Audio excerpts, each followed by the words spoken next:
यानी एक और एंगल से भी मैं आपको समझाने की कोशिश करता हूँ कि ऑपरेटिंग सिस्टम क्या होता है। कि एक तो ये लेफ्ट साइड पे फर्स्ट डायग्राम है, ये जो ऑपरेटिंग सिस्टम है इसको बोलते हैं multi user tasking, multi user operating system. Multi user operating system का मतलब ये है, जिस तरह टाइप्स ऑफ ऑपरेटिंग सिस्टम है, real time, single user, single task, single user, multi user और मल्टी यूजर ऑपरेटिंग सिस्टम। तो मल्टी यूजर ऑपरेटिंग सिस्टम ये है कि एक ऑपरेटिंग सिस्टम के ऊपर जो है वो यूजर, एक से ज्यादा यूजर जो है वो काम कर रहे होते हैं एक ही वक्त में, और डिफरेंट किस्म का काम कर रहे होते हैं। जैसे आप देख रहे हैं ना कि यूजर वन कुछ और काम कर रहा है, यूजर टू कुछ और काम कर रहा है, यूजर थ्री, यूजर फोर है, यूजर फाइव, इस तरह डिफरेंट काम कर रहे हैं। बेसिकली यूजर इंटरफेस क्या होता है? यूजर इंटरफेस जो है उसमें होता यही है कि ये जो यूजर बैठे हैं, यूजर इंटरफेस पे यूजर होता है जिसके सामने उसके चैनल होता है, और एक इनपुट और आउटपुट का उसके पास दो इंटरफेस होते हैं बेसिकली यूजर के पास। इनपुट में हम ऑलरेडी कवर कर चुके हैं। इनपुट चैनल में माउस कीबोर्ड के जरिए इनपुट देता है, सीपीयू से प्रोसेस होता है, और आउटपुट चैनल पे उसको आउटपुट शो हो जाती है। यही काम ऑपरेटिंग सिस्टम का भी है। रियल टाइम ऑपरेटिंग सिस्टम में पहले मैं आपको बता चुका हूँ कि रियल टाइम ऑपरेटिंग सिस्टम की एग्जांपल्स क्या है।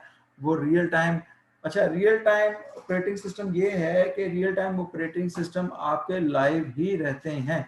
जैसे मैंने आपको सैटेलाइट की एग्जांपल दी थी, ह्यूमन बॉडी की मैंने एग्जांपल दी थी, तो वो लाइव सिस्टम है।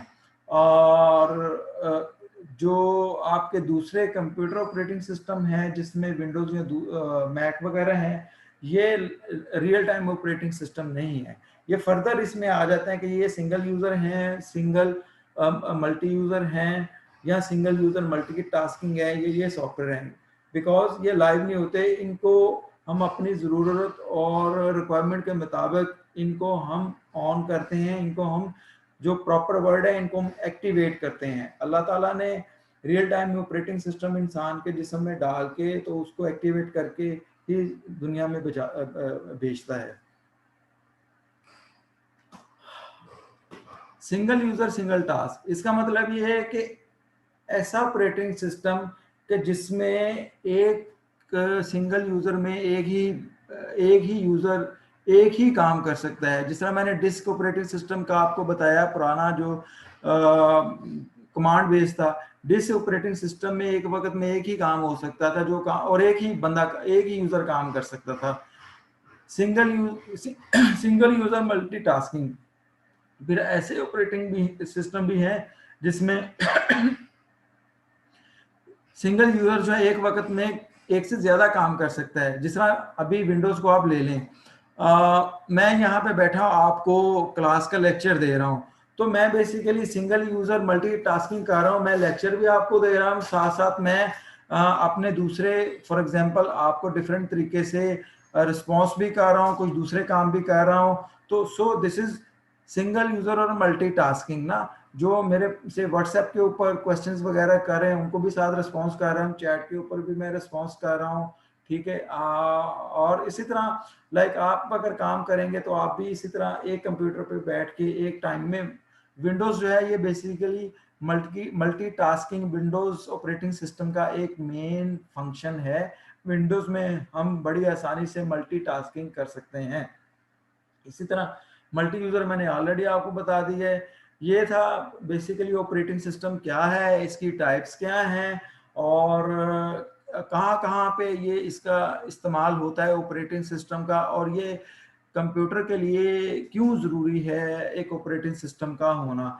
मेरा ख्याल है कि ये वो सवाल आते हैं जिनको बड़े क्लियर और बड़े अच्छे तरीके से, मुझे तो नहीं कहना चाहिए अच्छा या बुरा, तो अच्छा या अनसेटिस्फैक्ट्री आप लोगों ने ही डिसाइड करना है, बट मैंने अपनी एक्सट्रीम एफर्ट और एक्सट्रीम लेवल पे जाके ये चीज़ें सारी डेवलप करके कोर्स कंटेंट तैयार करके फिर आपको लेक्चर डिलीवर किया है।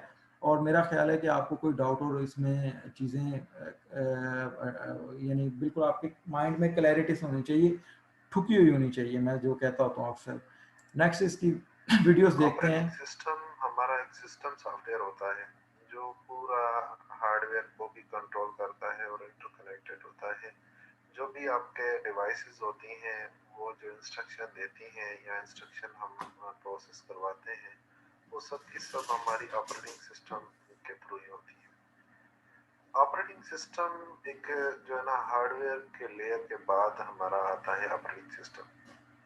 इसकी लेयर के बाद एप्लीकेशन और यूजर किसी भी एप्लीकेशन के साथ इंटरकनेक्टेड होता है या इंटरेक्ट होता है तो एप्लीकेशन जो इंस्ट्रक्शन प्रोसेस होती हैं पहले ऑपरेटिंग सिस्टम के पास जाती हैं। ऑपरेटिंग सिस्टम के बाद उसी चीज को जो है ना हार्डवेयर मैनेज करता है।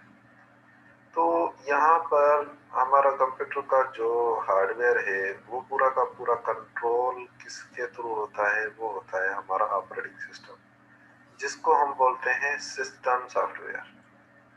अब सिस्टम सॉफ्टवेयर के अंदर क्या होता है, हमारे फाइल मैनेजमेंट टूल भी होता है जो मेमोरी को मैनेज करता है, फाइल को। एक आपने देखा होगा कि जब हम कंप्यूटर ओपन करते हैं तो हमारे सामने काफ़ी फोल्डर्स आ जाते हैं, तो वो भी एक किस्म का फाइल मैनेजमेंट है। इसमें अंदर यूटिलिटीज होती हैं। यूटिलिटीज मीन्स जो आपका कंट्रोल पैनल है पूरा ऑपरेटिंग सिस्टम के अंदर, वो आपकी यूटिलिटीज कहलाई जाती हैं। इसके अंदर ऑपरेटिंग सिस्टम हमारा एप्लीकेशन सॉफ्टवेयर आ जाता है। तो ऑपरेटिंग सिस्टम हमारे बहुत सारे होते हैं, बहुत सारे नाम्स होते हैं और उन सबके अपने अपने काम और फीचर्स होते हैं। जैसे लिनक्स ऑपरेटिंग सिस्टम हो गया, DOS operating system, Windows operating system. इस पर हम नेक्स्ट वीडियो में बात करेंगे कि भाई ऑपरेटिंग सिस्टम सबका एक काम क्या है और क्यों डिफरेंट है आपस में और उनका फीचर क्या है। तो जैसे पहला हमारा ऑपरेटिंग सिस्टम है रियल टाइम ऑपरेटिंग सिस्टम। अगर आप कोई भी डिवाइस देख रहे हो, वो चल रही है, तो उस डिवाइस के अंदर लाजमन कोई ना कोई ऑपरेटिंग सिस्टम होगा। जैसे कि आपकी ऑटोमेटिक कार हो गई, ऑटोमेटिक कार के अंदर भी एक ऑपरेटिंग सिस्टम होता है। उसके अंदर एक मदरबोर्ड होता है, उसके अंदर एक ऑपरेटिंग सिस्टम होता है, वो उसी ऑटोमेटिक कार को चलाता है कि भाई यूजर ने जो है ना ऑटोमेटिक गियर वो नहीं होती तो उसके रफ्तार के हिसाब से गियर ऑटो चेंज हो जाती है। ब्रेक लगाने के बाद ऑटोमेटिकली जो है ना जो उसके अंदर लाइट्स जल जाती हैं। वो पूरा का पूरा सिस्टम जो होता है वो अंदर मदरबोर्ड के अंदर थ्रू काम करता है। पर कार इस ऑटोमेटिक के अंदर भी आपका एक ऑपरेटिंग सिस्टम होता है जिसको हम रियल टाइम ऑपरेटिंग सिस्टम कहते हैं। जैसे कि आपका एरोप्लेन हो गया, इसके अंदर भी एक ऑपरेटिंग सिस्टम होता है, उसको रियल टाइम कहते हैं। सेटेलाइट हो गई। अगर रियल टाइम ऑपरेटिंग सिस्टम का एक एग्जांपल लिया जाए तो आप देख सकते हो कि एक सीढ़ी है जिस पर एक बंदा चढ़ा हुआ है और वो एक ही जो है ना एक स्क्रीन देख रहा है। अब इसमें क्या है कि ये एक रियल टाइम है, इसको वो चेंज नहीं कर सकता। अंदर बाहर की जो नेचर है ना, इसको चेंज नहीं कर सकता है। तो ये एक किस्म का एक रियल टाइम एग्जांपल है। रियल टाइम एग्जांपल क्या होता है, कुछ और एग्जांपल ले लें। जैसे आपके हमारे जो ना जैसे हो गई रेलवे ऑटोमेटेड, जो ऑटोमेटिक रेलवे होती है जिसके अंदर कोई ड्राइवर नहीं होता बल्कि ऑटोमेटेड सिस्टम होता है। जैसे माइक्रोवेव ओवन हो गया, ये नहीं होता कि इसके अंदर ये फीचर हो कि भाई कहीं आप कुछ और जो है ना ऐड कर दो कहीं पर कुछ और सब सबका सेपरेट काम हो। नहीं, ये कि रियल टाइम होता है, मीन्स एक प्रोसेस एक टाइम चलेगा। जैसे आपका सिग्नल हो गया, ट्रैफिक सिग्नल, ट्रैफिक सिग्नल के अंदर भी एक कंडीशन लगाई जाती है। ट्रैफिक सिग्नल भी आपका एक ऑपरेटिंग सिस्टम के थ्रू ही चलता है। जैसे सीसीटीवी हो गई, ये भी आपका रियल टाइम है। ये भी आपकी जो है ना फुटेज को कवरेज देती जाती है तो वो रिकॉर्ड होता जाता है, वो भी हमारा रियल टाइम कहलाया जाता है। रियल टाइम मतलब ऐसा सिस्टम जो स्टार्ट होने के बाद चलता रहे, फिर जब तक एंड वो प्रोसेस ना हो जाए उसके बाद दूसरा स्टार्ट ना हो। तो रियल टाइम में हम ये भी कह सकते हैं कि भाई अगर दो भी प्रोसेस चल रहे हैं तो वो साइमल्टेनियसली चलते रहेंगे, उसको हम कहते हैं रियल टाइम ऑपरेटिंग सिस्टम। इसके बाद single user single task. Single user means एक यूजर, एक ही बंदा काम करे किसी कंप्यूटर पर। और सिंगल टास्क मीन्स कोई भी एक टास्क परफॉर्म कर सके। जैसे कि हमारी डॉस हो गई, MS डॉस, माइक्रोसॉफ्ट डॉस। ये ऐसी जो ऐसा ऑपरेटिंग सिस्टम है जब हम कमांड लगाते हैं, कोई भी कमांड जो है ना टाइप करके एंटर करते हैं तो वो एक ही टास्क परफॉर्म होता है और एक ही यूजर से। तो हम उसको कहते हैं single user single task operating system.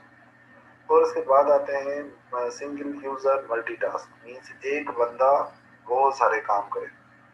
जैसे कि आजकल की हमारी मोबाइल, टच मोबाइल हो गई, कंप्यूटर हो गए, उसमें क्या होता है कि हम एक ही टाइम पर बहुत सारे काम कंप्यूटर से ले सकते हैं। जैसे कि बैकग्राउंड पर सॉन्ग चला लिए, कहीं पर डाउनलोडिंग का काम चल रहा है, तो कहीं पर हम माइक्रोसॉफ्ट वर्ड पर काम कर रहे हैं, टाइप कर रहे हैं। तो इसी तरह से अंदरूनी बहुत सारे और भी काम होते रहते हैं, जैसे कि बैकग्राउंड पर। तो वो क्या कहलाया जाता है, वो हमारा कहलाया जाता है सिंगल यूजर मल्टीटास्क। मीन्स एक यूजर बहुत सारे काम कंप्यूटर से ले रहा है या प्रोसेस करवा रहा है। इसके बाद multi user multitask. Multi user means कि एक सिस्टम के साथ वो बहुत सारे यूजर इंटरकनेक्टेड हो, जो एक ही सिस्टम को एक्सेस कर रहे हैं। मल्टीटास्क मीन्स ये सिस्टम बहुत सारे टास्क करके दे। मीन्स ये अगर एक टास्क ले रहा है कि भाई मुझे वीडियो प्ले करना है, तो इसको वीडियो प्ले करके दे। जब इसको ऑफिस का काम करना है, तो इसको ऑफिस का काम मुहैया कर दे। अगर इसको कुछ और काम करवाना है, तो वो उससे जो है ना प्रोसेस ले ले। तो इस हिसाब से आपकी मल्टी यूजर मल्टीटास्क, जैसे कि आपकी वेबसाइट, हम जो वेबसाइट यूज कर रहे हैं, जैसे कि आपकी यूट्यूब हो गया या आपकी मेल आईडी हो गई या बहुत सारी, तो उसमें क्या होता है कि हजारों यूजर इंटरकनेक्टेड होते हैं एक मेन फ्रेम कंप्यूटर से, जिसका ऑपरेटिंग सिस्टम यूनिक्स लगा हुआ होता है, जिसको सर्वर बोलते हैं। अब क्या होता है कि अगर ये बंदा एक और वीडियो देख रहा है, तो लाजमी नहीं कि ये वही वीडियो देख रहा हो, ये कुछ और वीडियो देखेगा, ये कुछ चैनल पर काम करेगा, ये किसी और चीज पर काम करेगा। मीन्स डिफरेंट काम हो रहे हैं। तो इसकी वजह से हम इसको कहते हैं सिंगल यूजर सिंगल टास्कर और मल्टी यूजर मल्टी टास्कर।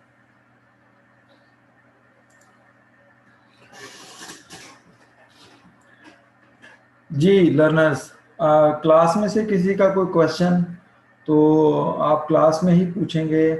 अभी क्लास के बाद ऑनलाइन लर्नर्स के लिए वही तरीक़ेकार है। आपने आज की क्लास के बारे में कोई क्वेश्चन, कोई क्यूरीज हैं आपकी, तो आप व्हाट्सएप करके हम तक पहुंचेंगे। अपनी क्यूरीज को, अपने सवालात को वो पहुंचाएंगे। नेक्स्ट जो क्लास है इंशाल्लाह कल होगी। डेट फिर गलत है। एनीवे कल होगी जो लास्ट क्लास है, इसके बाद कोर्स की ट्रेनिंग आपकी कंप्लीट हो जाएगी। नेक्स्ट क्लास का जो टॉपिक होगा वो इंटरनेट कम्युनिकेशन के हवाले से हम पढ़ेंगे कि इंटरनेट क्या है, वर्ल्ड वाइड वेब क्या है। एक चीज़ मैं आज दोबारा आपको कहना चाहूँगा कि ये टोटल कोर्स जो है, ये हमने आपको फ्री एजुकेट किया, इसके ऊपर फ्री ऑफर किया, फ्री इसको लेकर के चले, ट्रेनिंग दी। और यही रिक्वेस्ट आपसे कर रहे हैं कि आप जिन लोगों ने अभी तक हमें, जिन बच्चियों ने अभी तक हमें अपना फीडबैक नहीं दिया, वो हमें अपना फीडबैक ज़रूर भेजें कि ये कोर्स कैसा लगा, इसके कंटेंट्स कैसे लगे, हमारा ऑनलाइन ट्रेनिंग का जो तरीक़ाकार है, प्रोसेस है या मेथडोलॉजी है, वो कैसा है। एक तो फीडबैक दें। दूसरा, जिन लर्नर्स ने हमारा यूट्यूब चैनल सब्सक्राइब नहीं किया, वो सब्सक्राइब करें और फेसबुक के पेज को भी लाइक करें। क्योंकि अच्छी चीज़ को जब आप लोग, अगर वाकई कुछ आपने लर्न किया, कुछ सीखा है, कुछ अच्छी चीज़ को अगर आप प्रमोट करेंगे, अपना रोल प्ले करेंगे, कुछ पार्टिसिपेशन होगी आपकी तरफ से, तो वो फिर चीज़ दूसरों तक पहुंचेगी। मेरा ख्याल है आपको मेरी बात बड़ी क्लैरिटी में आप तमाम लर्नर समझ गए होंगे। Thank you very much for your participation to today's class. We will meet inshallah tomorrow at 12 p.m. for our final class of this course. अपना ख्याल रखिएगा और जो अभी तक आपने हमसे सीखा, जिस तरह जो भी आपने कंसीव किया, वो दूसरों तक भी पहुंचाइएगा। मैं अपनी हर वर्कशीट में आपको यही कहता हूं कि आपने दूसरों को भी, किसी एक बंदे को, ज़्यादा नहीं, किसी एक इंसान को भी ये एजुकेट करें, ये साथ साथ उसको वो बताएं, वो सिखाएं जो आपने हमसे सीखा। थैंक यू वेरी मच जी। अल्लाह हाफिज़।